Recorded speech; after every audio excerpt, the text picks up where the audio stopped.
Hello കൂട്ടുകാരെ, ഞാനിന്ന് നിങ്ങൾക്ക് സിമ്പിളായിട്ട് എങ്ങനെയാണ് ഒരു ഹെർബേറിയം സെറ്റ് ചെയ്യുന്നത് എന്ന് കാണിച്ചു തരാം. അതിന് മുൻപായിട്ട് ഹെർബേറിയം എന്താണ് എന്ന് പറയാം. ഹെർബേറിയം എന്നത് പ്ലാന്റ്സിൻ്റെ സ്പെസിമെൻസ് നമ്മൾ കളക്ട് ചെയ്ത് അത് ഭംഗിയായി വൃത്തിയായി പ്രിസർവ് ചെയ്ത് സൂക്ഷിക്കുന്നതാണ് ഹെർബേറിയം എന്ന് പറയുന്നത്. ഞാനിവിടെ ഹെർബേറിയം സെറ്റ് ചെയ്യാൻ എടുത്തിരിക്കുന്നത് ഒരു തുളസി ചെടിയാണ്. വേരോട് കൂടിയിട്ടാണ് ഞാൻ ഈ ചെടി എടുത്തിരിക്കുന്നത്. അതിൽ നിന്നും 2 ഇലകൾ ഞാൻ അടർത്തി മാറ്റുകയാണ്. അത് രണ്ടും കേടുവന്ന ഇലകളാണ്. നമ്മുടെ തുളസി ചെടിയിൽ നമുക്ക് ആവശ്യത്തിന് ഇലകളുണ്ട്. അതിനുശേഷം ഒരു ന്യൂസ് പേപ്പർ നിവർത്തി അതിൽ ഏത് ചെടിയാണോ, ഇപ്പോൾ തുളസി ചെടിയാണ്, ഏത് ചെടിയാണോ വയ്ക്കേണ്ടത് അത് വൃത്തിയായി പ്ലേസ് ചെയ്തതിന് ശേഷം അതിൻ്റെ ഇലകൾ അകവും പുറവും തിരിച്ച് നമുക്ക് വയ്ക്കാം. അതുകൊണ്ട് നമുക്കതിൻ്റെ ഇലകളുടെ വെന്റിലേഷനൊക്കെ കൃത്യമായി മനസ്സിലാകും. ഈ ചെടികൾ വേരോടുകൂടിയോ പൂക്കളോടുകൂടിയോ ഇലയോടുകൂടിയോ ഒക്കെ ശേഖരിച്ച് ഇതുപോലെ വയ്ക്കാവുന്നതാണ്. അതിനുശേഷം ഭംഗിയായി ന്യൂസ് പേപ്പർ മടക്കി അതിന് മുകളിലേക്ക് കനമുള്ള പുസ്തകങ്ങൾ നമുക്കെടുത്ത് വയ്ക്കാം. ഇതുപോലെ തന്നെ 2 ആഴ്ചയോളം നമുക്ക് സൂക്ഷിക്കാവുന്നതാണ്. അതിനുശേഷം എടുത്തു നോക്കി ഇലകളൊക്കെ യഥാസ്ഥാനത്താണോ എന്ന് ഉറപ്പുവരുത്താം. 1 മാസം വരെ ഇതുപോലെ തന്നെ നമുക്ക് സൂക്ഷിക്കാവുന്നതാണ്.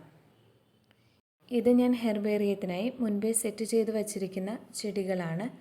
ഇതിൽ ഒന്ന് ഞാൻ ടേപ്പ് ഉപയോഗിച്ചിട്ടാണ് ഒട്ടിച്ചിരിക്കുന്നത്.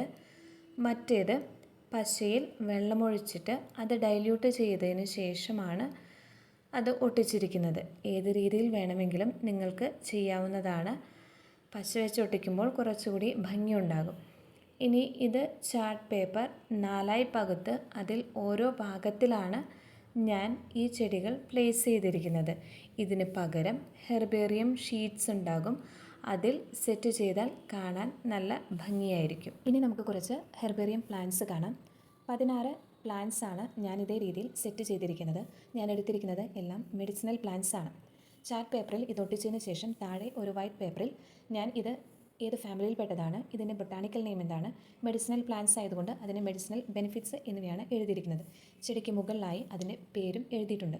ഇനി ഇതല്ല, ഹെർബേറിയം ഷീറ്റിലാണ് നാം ഇത് അറേഞ്ച് ചെയ്യുന്നതെങ്കിൽ അതിൽ ഓൾറെഡി ഒരു ബോക്സിൽ എന്തൊക്കെയാണ് രേഖപ്പെടുത്തേണ്ടത് എന്ന് തന്നിട്ടുണ്ടാകും.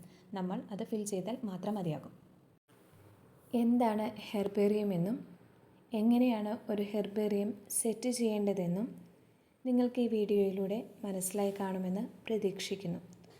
ഈ വീഡിയോ ഇഷ്ടമായെങ്കിൽ please like, comment and subscribe.